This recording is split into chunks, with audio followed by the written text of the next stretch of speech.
All right, all right. Look at us. We are live. We are live. We are live. We are live. Yes. Yes.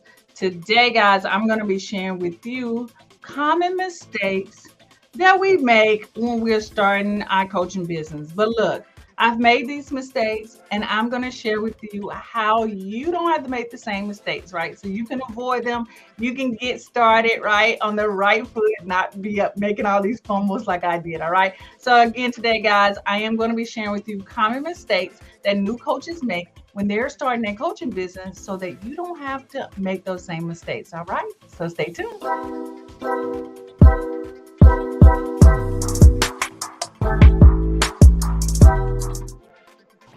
All right, loves. Okay, so it's your girl, Elise Michelle, your online marketing coach who helps coaches just like you market your coaching business the simplest way possible. And today I'm going to be sharing with you some tips, some strategies to make starting your coaching business super simple. All right. So I see a few of you are already in. Hello, Arnetta. What's up? What's up? How you doing? Yes, thank you so much for joining me. If you know someone who might be interested in this content, make sure you guys hit the share button. You know, sharing is Karen. Love that. Also, as you are coming in, if you're watching this on replay, then put replay in the comments so I can also give you a shout out as well as we're going through this. All right. So, guys, today, like I mentioned, we're going to be talking about the common mistakes that new coaches make when they're starting their coaching business. Now, this mistake could be made with new coaches, old coaches, coaches that sometimes we just get in our own way. These are just mistakes in general that when you're starting a business, you might be making as well. All right. Hello, Felicia. How you doing? Now, this is what I've realized, okay?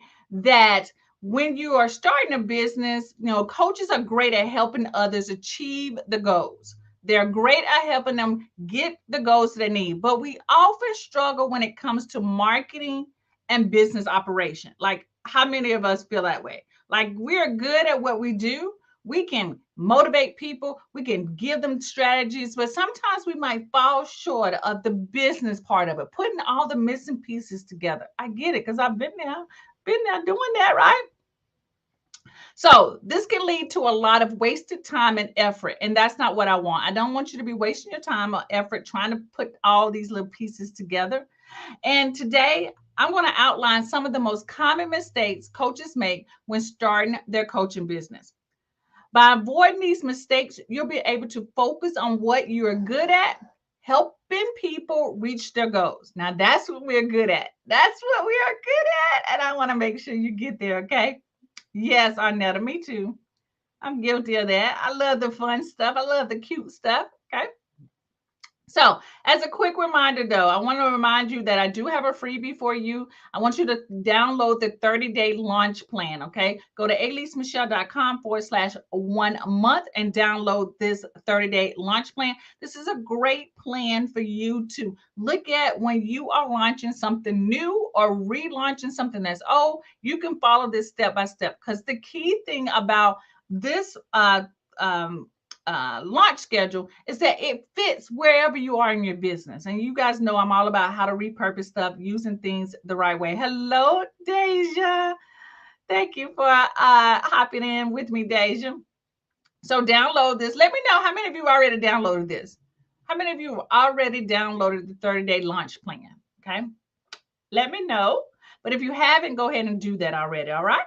Love it. Love it. Love it. Let me get back to my slides. All right. So as I go into this content, I need for y'all to grab your pen, grab your notebook, because we are about to get started. All right. Okay, so mistake number one is comparison. This harmless bad habit is killing your confidence in your bottom line. It is killing your bottom line in your confidence, because we're spending so much time looking at what other people are doing. Sometimes we're wishing that we were where they are, and sometimes we start to say, oh, I can't do that, right? We start to doubt ourselves, and it's literally stopping us from moving forward. It is stopping us from putting that offer out there. It is stopping us because we feel like maybe, someone posted online that they got 20 people to sign up for their coaching program and you didn't get any, right? And you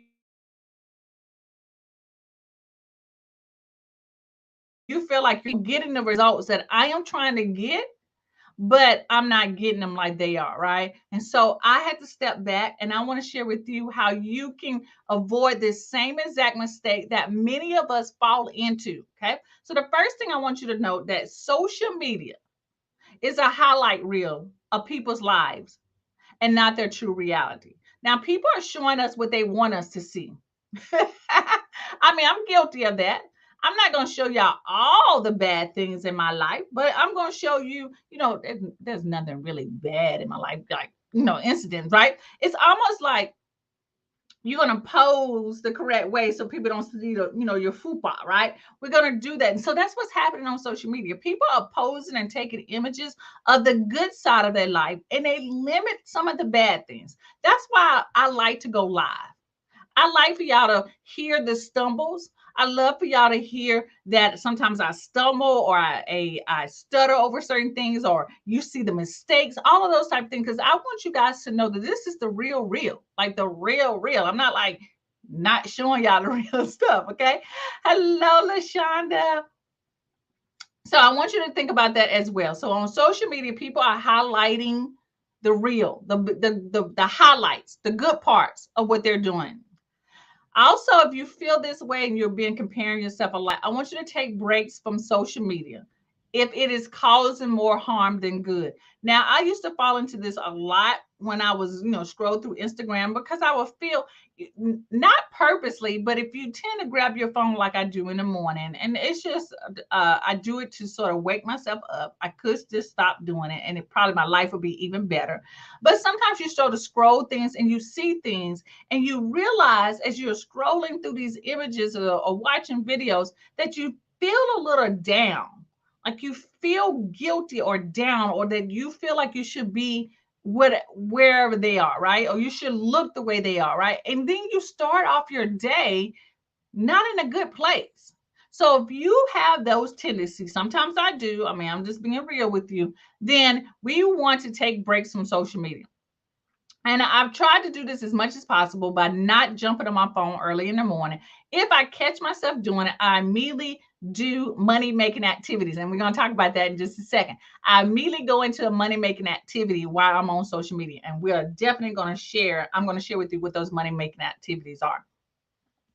So the next thing is, I want you to also to remember that everyone has a different path in life, and there is no right way to live. Y'all know I'm a big component of this, that I want you to live the life that God has put in front of you, not somebody else's path, not somebody else's journey. Everyone has a different journey, and I want you to recognize that your journey will be different. I'm just here to help you on that path to make it as easy as possible by giving you the strategies and the methods, and learning from my mistakes so that we can get to the results as fast as possible. Because I do recognize that your journey and your path is totally different than mine. I'm glad that it's different than mine, because I can learn from you like you can learn from me. So when we're online, I want you to know that where they started might not be where you started. Where they might have investors or people giving them money might not be where you start. Or maybe they saved up a lot of money so that they can live a little longer off the money that they've saved so that they can build this business. That might not be where you are. Just note that, because everyone's journey is different. And so when we go on social media and we see these things, we can take in consideration that everyone's life is different, that they're only showing us the highlight reels, that we might need to take breaks from the social media if it's causing us some type of distress, and that we have to remember that everyone's path is different. Now, can we all agree on that? Give me some love, give me some hearts, that we're going to agree that everyone's life is different, that the highlight reels are what are seen on social media, and that it's okay to take some breaks. right? I want to know. Let me know. Let me know. Let me know. Let me know. All right, because that's a big mistake that's been really holding us back from being successful in our lives. Okay. All right. So mistake number 2 is unnecessary task. Okay. I had to check to see, did I spell unnecessary right? Unnecessary tasks. We are doing unnecessary tasks. So what I want you to do is to start doing tasks that make money, right? LaShonda agree with me. Nurse Rashu, I know I might not be saying that right, but she gave me hearts. LaShonda say true, she agrees. Anetta gave me hearts, right? Felicia say that is correct. Yes, thank you so much, right? But look, I want us to start doing tasks that make you money and that you enjoy doing. Now, money making tasks are what I'm going to talk about next, right? Money making tasks. These are 2 columns. I really struggled to find money making tasks that people were talking about because people were throwing around this word for like years. Like, you should be doing money making activities. But no one was telling me what those money making activities were, but not anymore, because I'm going to share with you what money making activities are, what are non money making activities, and where sometimes we can be taking money making activities and they turn into non money making activities. And sometimes we can take non money making activities and move them to money making activities. Okay. So that makes sense. All right. So I'm going to hide my video so y'all can see more of this. Okay. So the first one is money making activities.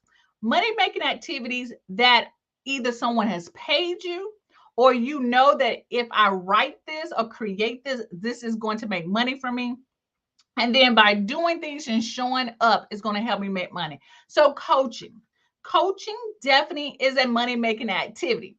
Even if you're doing free coaching sessions, it's going to lead you to the money. Okay. So coaching, or actually getting paid to coach. Writing and sending emails. Now, I'm going to give y'all a little bit more face on this one. Writing and sending emails. Most of us dread this. I do. I dread writing emails, but I know when I write emails, send emails, I am keeping a connection with my people, right, who are on my list. I'm also have the opportunity to write an email that will make money for me. So for some of you who are in the club, right, or in the Coaching Business Simplified, I did a session Friday on all up in my business, and I talked about some of the things that are working in my business. So if you're not a club member and you want to know and get the 411 of what's working in a real coach's business, then you definitely want to join the Coaching Business Simplified, because I share this all up in my business. I talk about it. But I talked about that I sent out an email that brought in an extra $500 in my business by sending out 3 short emails from a product that I was just repurposing. Didn't have to create anything. All I had to do is write 3 emails. So I talked about that. So writing emails, I know, are a money-making activity. Live streams. Now, some of y'all might just disagree with me on this. Live streaming is a form of money-making activity. Yes, LaShonda. Yes, yes, yes. So live streams are a form of money-making activities. Now, why do I feel so strongly about live streaming? It's a way that people can see you in reality. Live streams to me are like reality TV, but more real, because y'all know reality TV is even scripted as well, right? But live streams allow people to hear you, see you all in action. So this is like going to a basketball game and you're watching the basketball game live, okay? This is what live streaming does for your brand. People are able to really see your environment. Okay. They're able to hear you. They're able to see you. They're able to see if you make mistakes, how you recover. They actually get to see how people are interacting with you. That is going to get you closer to the money. It is building a brand that people like, trust, and will buy from. Okay. No like and trust factor. Live streams do that. Okay. So let's talk about the non-money making activities. All right. Scrolling social media. If you are a person, and I must admit, I am one of these people too, that you catch yourself watching these reels. Y'all know what I'm talking about. Y'all go from one reel to the next reel to the next reel. Like I am so guilty of this too, right? And share with my husband and laugh at that stuff that you are not doing activities to make money for yourself. Now, I still scroll social media. I'm going to watch those reels. I'm going to laugh at those reels, but I'm going to do it before or after I do my money making activities.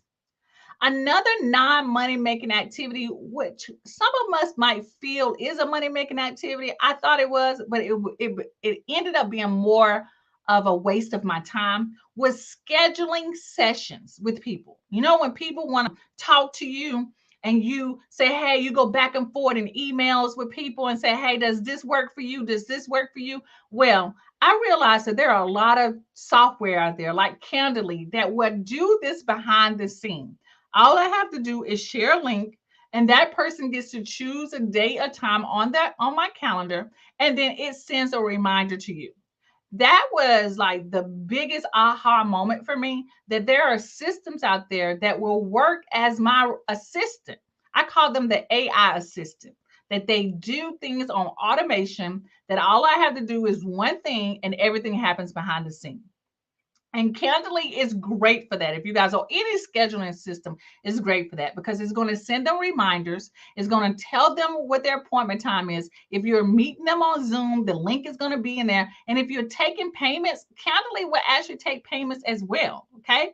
So clearly an aha moment, because a lot of that back and forward moment, that's wasted money. You're leaving money on the table when something else can be, making that happen behind the scenes, right? Felicia says yes, right? LaShonda says that's true. Aha for me too. Hello, Felicia. Felicia is on with us as well, right? So let's talk about this other non-money making activity, which is researching. Researching. How many of us fall into that category as if, okay, I'm still researching, I'm still trying to figure this out, I'm still outlining, and you got notes and notes of in your notebook. You got screenshot after screenshot of after screenshot in your phone because you're still in research mode. That is non-money making activity. Okay. One of the things that I learned as an artist and working on my doctoral program is that my professor said to me, when you start to see the same thing appearing over and over again. So say I research that you need to show up on IG at least once a week, or you need to be doing a live stream, right? And I keep seeing it over and over and over again. My professor said, once you see something repeating over again, it might be said in a different way, or someone else might have said it different. You are done with research. You know just as much as the researcher does. Now it's time to implement. And a lot of times we are spending so much time researching that we don't realize, like, hey, we just need to take action. And by researching, I really give myself about a day to research a topic. That's about as much as you need as a day. Because back in the day, I didn't have the internet. Y'all know I'm old school. I'm 51. We ain't have this gloriness of the internet to do all the researching. So internet searching has made researching work a lot faster. So you shouldn't be spending no more than a day to get the research done. And if you reach out to me, I can shortcut most of that and give you the resources that you need, right? Most of us inside of the Coaching Business Simplified can give you what you need even quicker than trying to go research it online. Y'all got me? Okay, so researching will definitely hold up the process, and it is not a money-making activity, right? Sharon is on with us, right? Simply Deliverance is telling us that she uses Audacity scheduling. I love them. I started with them as well. Sharon says, I work with research addicted people. Yes. Financially Mindful says, yes, I spend too much time researching, thinking I'm going to find something I don't know. And when you already know it, it's time to stop researching. Like you like, oh, I've read that so-and-so, right? It's time to stop researching, right? Felicia says, I'm guilty of that, researching until kingdom comes. So funny. And Felicia says, thank God for the internet. Yes. Thank God for the internet because you can find stuff so quickly than you could ever imagine, right? Miss Count says that she's guilty of this, and Arnetta says so true. So y'all feel me on that. So let's talk about the in between, right in between. What falls in between? Okay. What falls in between is recording videos, course creation, posting on social, and leaving comments. Now let me break down each one. Recording videos. This can be a money-making activity when you move through recording videos fast. Now, I know some of us still a little afraid to do a little video, so we want to make things perfect. We'll record something and look at ourselves. It's like, oh my gosh, I don't like that, and you'll re-record it. Okay, I would say that's okay when you're first starting out. But once you're part of this game, you've been in this game for a while, that stopping and starting all over again needs to stop, right? And spending hours editing the videos because you said you said y'all, I've been there, I've done that, and it would take me an hour to edit a 10-minute video. That's too long. So video content, that is the reason why I do a lot more live videos, because I can't, because I was wasting too much time editing the videos and making them perfect, trying to add all these titles and all this fanciness and all this transition. It was just a waste of time. And all I realized that my people, all you wanted was the content. You just wanted to know how to do whatever you wanted to do. You didn't need for me to be putting, I don't know, transitions in it. You didn't really care if there was a certain font on there, right? You didn't even really notice if I was saying or right. I say right a lot. So I used to edit all that out. That's why I do a lot more things live, so that I'm not using it as a crutch to stop me from getting my content out. Okay. All right, course creation. This is another thing. We're tweaking things. We feel like we have to add more to it because it's not valuable, right? Here's the thing I want y'all to realize when we're creating anything. If you are able to solve someone's problem with an ugly piece of content, that is all that matters. You do not have to stuff a course with just stuff to make it feel better. Y'all know that I say that I feel like that's over accessorizing. I have paid thousands of dollars for a course that taught me so much, and it was janky. It was literally janky. Matter of fact, I showed my husband, like, look how this person recorded this video. Just janky. But let me tell you, that's how I learned how to do my Facebook ads. Like, that was the first course I took, and it was janky. But I learned how to do Facebook ads from this course. And it was like $1,997 or something like that, right? So I don't want you to feel like you have to just keep packing it for people to pay for it, because it's about the transition or the transformation that you will help that person with. Okay. I spent $5 on an ebook that got me the biggest results, right? I became an Amazon bestseller, and that helped me get more speaking opportunities, which got me more clients from a $5 ebook, right? So it's not all about stuffing it with stuff, right? Deborah says, I worry about all of that when I'm recording and when I'm live. Just got to let go. Girl, let that go. Because most of the stuff that we're paying attention to, and nobody else is paying attention to. Like if I told y'all some of the things I get hung up on, y'all will start to pay attention to. But so I'm not going to share it. I just keep going. I keep going. And here's the thing I'm going to give y'all a little bit more face, because I'm like getting really serious here. When I realized that I was able to let go of it, I became better on video. I was able to connect more with more people because I let go of things having to be perfect. Y'all see what I'm saying? So I realized that by showing some of my flaws, because I got a lot, right? That I became more, people could connect and see themselves in me. I mean, it's an odd thing that these things happen like this, but it is the truth. It's the case. Okay. Spot on. Thank you so much. All right. So, okay. So where am I? Right. All right. So The other two, I got some more things that fall in between as well. It's posting on social. Sometimes we just post to be posting, but I want us to be more strategic about our posting. Like when you post something, what is that post you want it to do? Do you want it to engage people? Do you want to get more views? Do you want people to take action on stuff? Like have a reason for your posting. Leaving comments. This is another one that I think we all overlook, right? Arnetta says, so true. I've been going live for 200 days and it's really helped. Lashonda says, I declare today I will make videos this weekend. Thank you for this. You are so welcome, right? So let's talk about this leaving comments. Now, I don't know about you, but sometimes when I'm scrolling on Facebook, I just scroll and I might smile at it. I might hit the like button every once in a while, right? But I very rarely might leave comments.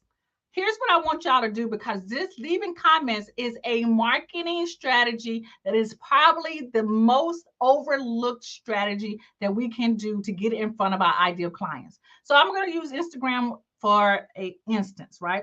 So if we see someone's post, a post of someone like a mentor or a post of someone who is following us, if we leave a comment, and y'all, the comment can be love this, it can be an emoji if that's all you can muster up, right? But if you can write some more like engaging kind of comments, the more the better. But it doesn't have to be like that. Now I'm just saying, right? If you can leave comments, this is what is going to happen. All of the social media platforms that we pop up on, right, will say, oh my gosh, this brand is active. It's not just on here just to post. This brand, and when I'm talking brand, I'm talking about you, is engaging. So, hey, if this brand is active and engaging, we're going to show their content to more people. Now, I don't know about most of you guys because sometimes what I would do is that I will post and I'll leave.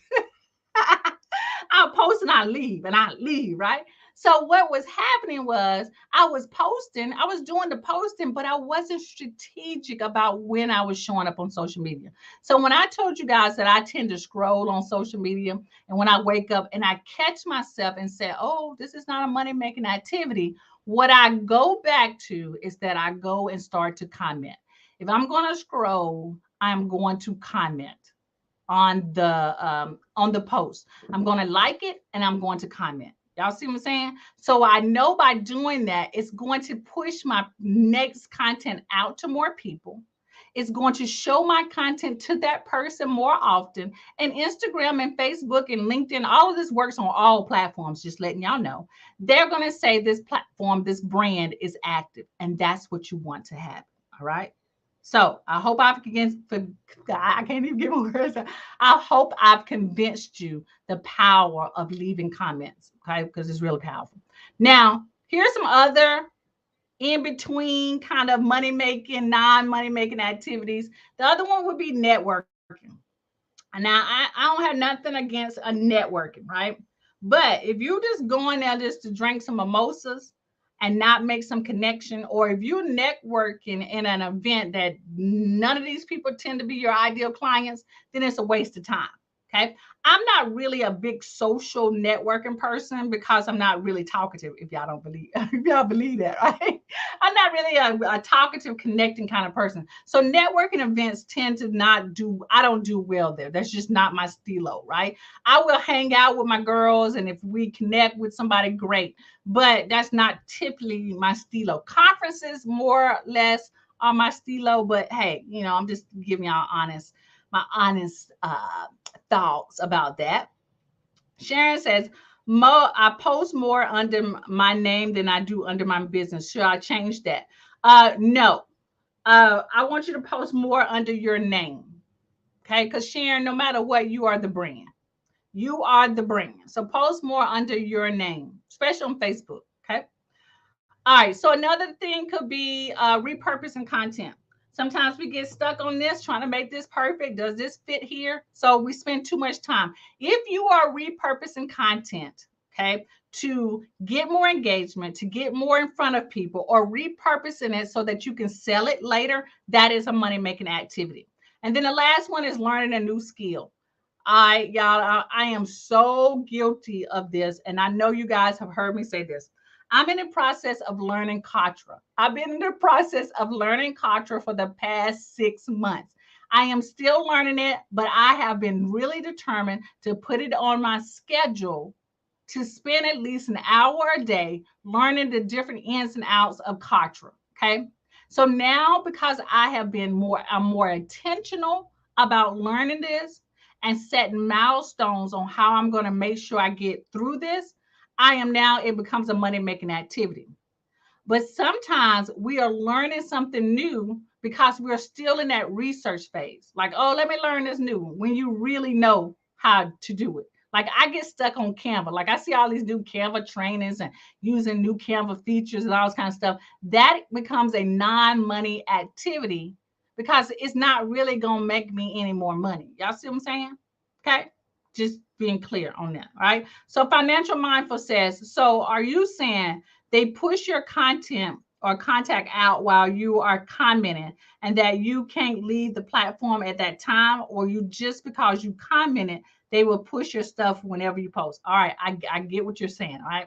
So this is what happens. There are a couple of Instagrammers believe this format.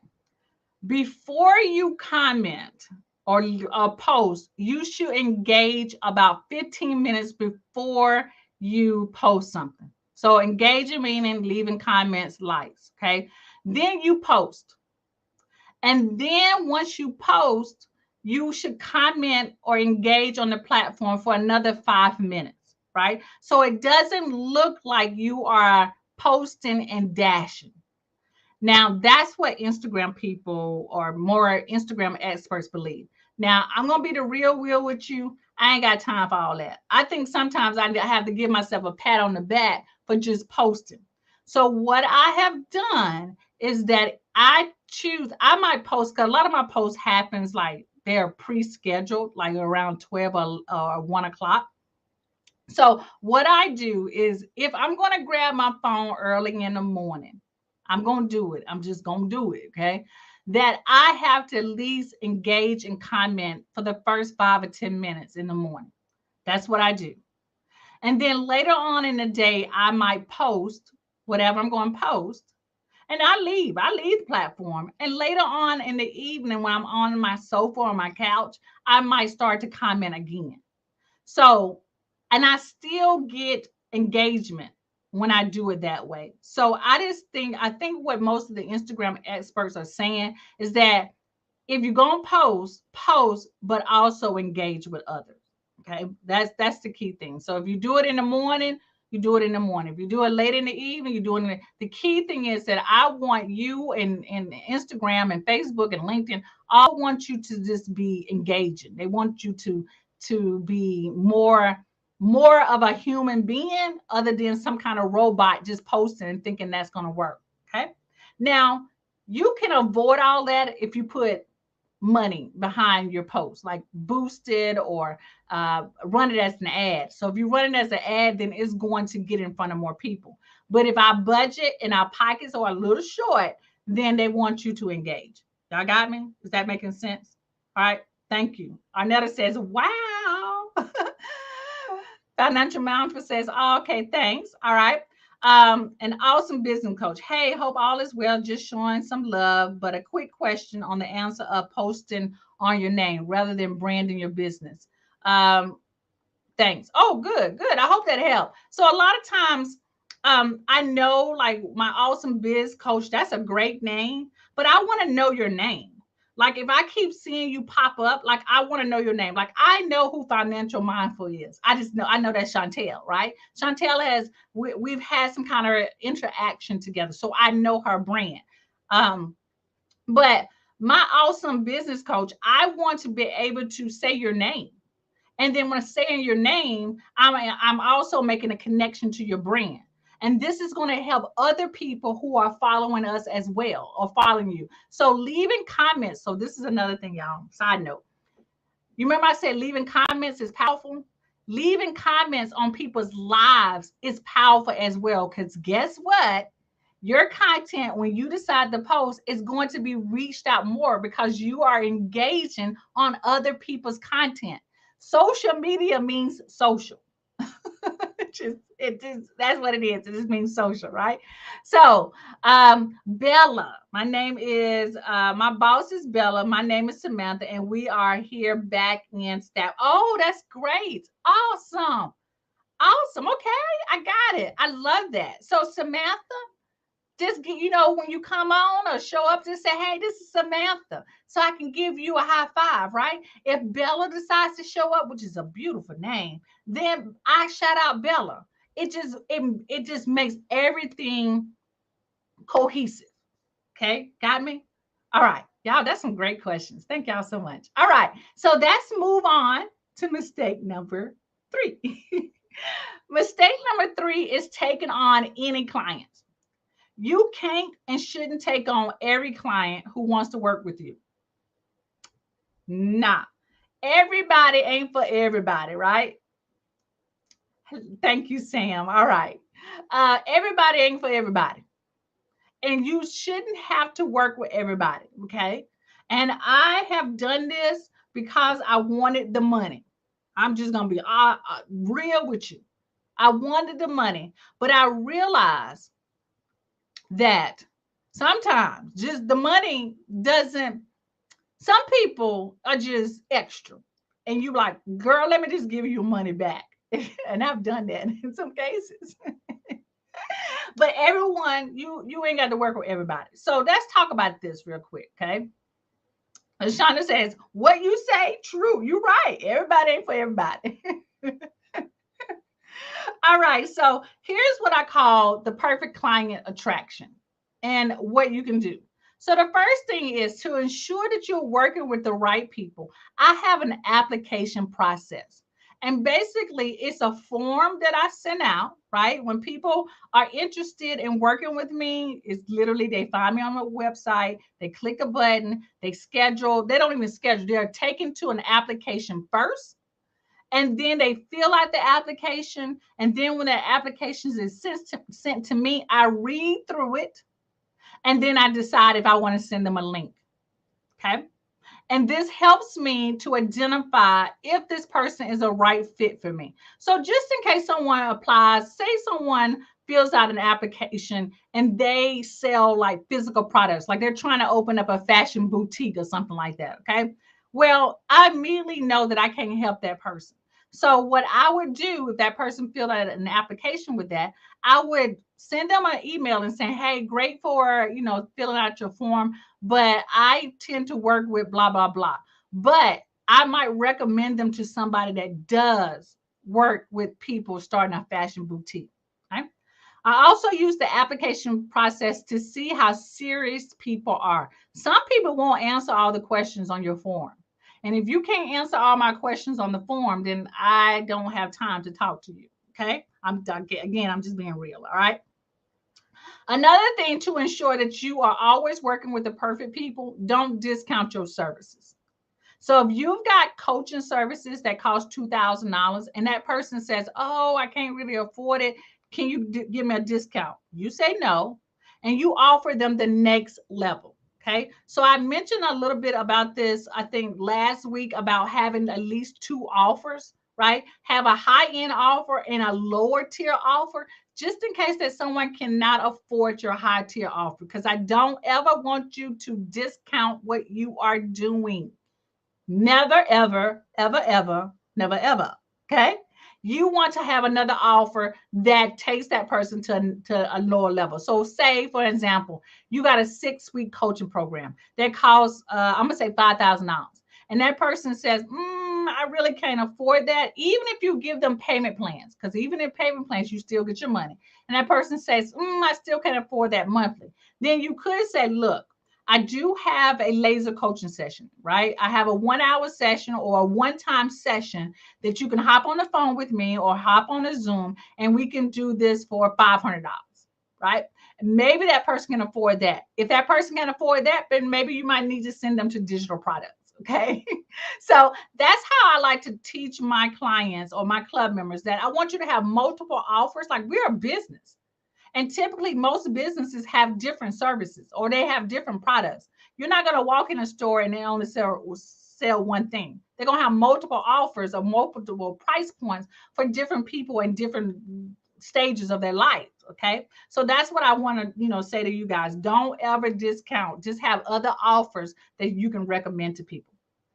All right. So the next thing is to always stick with your values. Okay. Whatever they might be. Maybe this person is selling a product that you don't really believe in, or just is outside of what you value. Then say no to that, because that's going to be a headache later on. Okay. And set boundaries. Oh my gosh. Set some boundaries, because it is really important here. When do you want people to call you? When do you want people to contact you? When are you not working? Y'all, I got some boundaries that are like, some people might consider crazy. Like, I don't do anything after 7 o'clock. I don't answer phones. I don't talk to clients. I don't do nothing after 7 o'clock. Okay. And that's because my energy level goes down the later it goes in the day. So if I'm going to work with my clients, I want to be at my best for that client. So I set boundaries. Text messaging as well. I would tend to respond to text messages up until about 8 o'clock. Okay. But a lot of times, even after 7, that's me and my husband's time. So I've set boundaries. I do not work on the weekend. Not at all. Okay.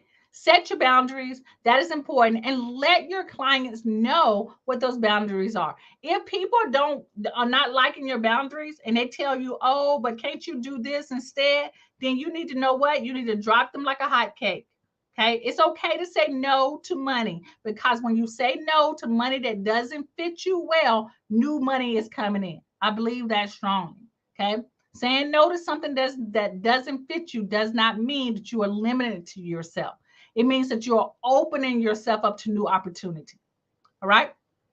So Felicia says, I agree with you on setting boundaries, super important. Arnetta says, yes, I love the way you set up everything. Thank you so much, Arnetta. Thank you, darling. All right. So where are we right now? I'm feeling that you guys are getting this. Y'all are understanding this. You are feeling this. I am making sense. Y'all not gonna make these common mistakes, because I know y'all not gonna do that anyway. So what else I got? I got mistake number 4. Mistake number 4 is trying to be and do everything yourself. Uh-huh. Y'all know what I'm talking about, right? Trying to do and be everything to everyone. This is not smart, and it will lead to your destruction. Trying to do it all will lead to your destruction, right?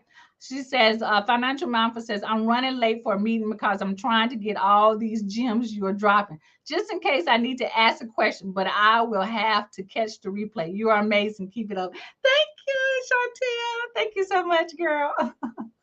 Sharon says, I'm dropping gems, dropping good nuggets. Yes, girl.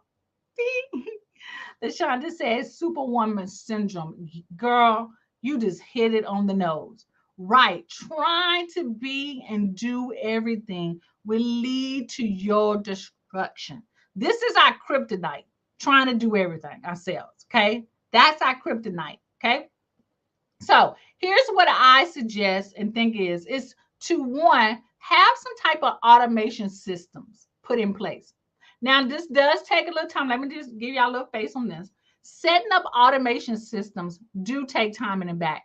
Like, it takes time up front, but once you set them up, they work. Like when I set up my workflow in Candidly, I was like, what is this? Because I've been with Candidly for a while, right? And then Candidly started adding these new features. And so the workflow was like, what is this, right? But once I figured it out, y'all, it was a game changer, right? I don't have to send emails anymore, no text message notifications. I get notification when it's time for my coaching session, all these type of things. So if you have a platform that has some type of automation, emails, website, appointment setting, set those up. Because yes, I do understand they can be time consuming, but they're going to save you tons of time. Okay. So appointment setting, some automation when sending out emails, and planning. Oh, be gosh. Oh, be gosh on this one. Planning. How many of us right now have planned for July? Have you planned on what your theme is for July? Have you planned on what you're going to sell for July? Have you planned on what videos you're going to release on July? Okay. Have you planned random way emails you're going to send out. If you saying no and shaking your head, you're going to take some time. Go on to Starbucks or go sit in your car or go to make the, I don't care where you go. Pull out your calendar, get your notebook and plan out July. Plan out what the theme of July is. Tell me what you're going to sell for July, right? Tell me what the videos or what content you're going to share to get you to the money. This is considered money making activity. Because when you know what you're going to do from month to month or quarter to quarter, then your mind is going to go in action mode and you're going to take action and you're going to get results. But if we're just flying by the seat of our pants, then you getting fly by the seat of your pants money. That means little money. Y'all get what I'm saying? Okay. All right. So Arnetta says, I heard this quote: the move you take off of your plate, the move, oh, I'm assuming that's more, the more money you will make. Sometimes we feel we have to do it all and we don't. We don't. We don't. Okay. Lashonda says, no, but I will from now. Yes, girl. Sharon says, I will have this planned out this weekend. Yes, take this week to do that. I'm already ready for July. July is going to be about getting notice and getting clients, building your brand. That's what the month of July is going to be about. Because so yeah, if y'all need to get noticed on different platforms, how to market yourself on social media, and I'm going to break down each of the most popular platforms. I'm already planning for July. I ain't playing with y'all. Arnetta says you stepping on toes. Deborah says, y'all are fun. Also, information as always. All right. Okay. All right. So let's keep going. Let's keep going. Number 2 is to use done for you services. Now, look, I know my club members, they smart because club members, they get done for you content from me every single month. A package of done for you content because what it saves them time, right? They're not doing it themselves. I'm doing it for them by providing these templates and done for you things. So anytime that you can have a template, if you can create a template for what you are doing, content that is already done for you, have someone on Fiverr do it for you. Okay. These are considered done for you services. All right. And then number 3 is hire help. If you can't do this or the templates ain't working, then hire help. I really, if I was to go through each stage, I would say stage 1 is the first thing you should work on. Set up as many automations as you possibly can that you can do. 2, find some done for you services or product or content out there that will help you save time. And then 3, then get some help. Once you've set all this up, it's easy to get someone to help you because you have things already in place, right? So get a virtual assistant if you can. If you are struggling with keeping up with your finances, then use a software that helps you do that. I use Quicken Books. I think that's right. Quicken Books, right? And or get a coach. Now, when y'all join Coaching Business Simplified, y'all already got a coach. I'm going to help y'all, right? So the next co-working session, if y'all got any questions, is the perfect time to get yourself some coaching. All right. So look, y'all, I'm talking so much today because I'm having such a great time with y'all. Let me see what else I got. I am moving into the conclusion. Now that you take some time to evaluate your business and see where you may be able to improve, right? See where you are able to improve. Take some time to evaluate. Yes, Lashana, I am your coach, girl. I got you. I got you. I got you. See where you can improve in your business, right? Take small steps. And we can't do all of this. I don't want y'all to be that superwoman, right? Take small steps. Look at what you can do in your business right now. I know Arnetta and I talked yesterday about automation, setting up her emails so that we can start sending out some automated emails.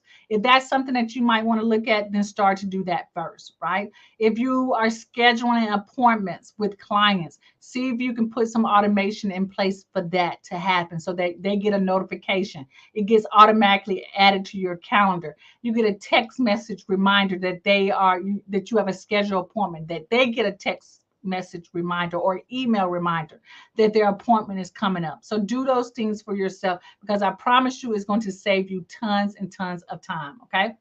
All right. So again, if you have not already downloaded the 30-day launch plan, I want y'all to go do that right now.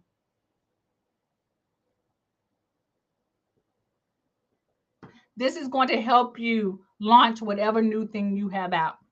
I have broken this down into weeks. Week one, do this. Week two, do this. Week three, do this. And week four. So, week one is positioning yourself so people are ready to buy. Week two is training, letting people know that you know what you know. Three is actually selling the promotion. And week four is the follow up, right? All is all broken down, all in that 30-day launch plan. So if you have not downloaded it already, go ahead and download it. You're going to absolutely love it. All right.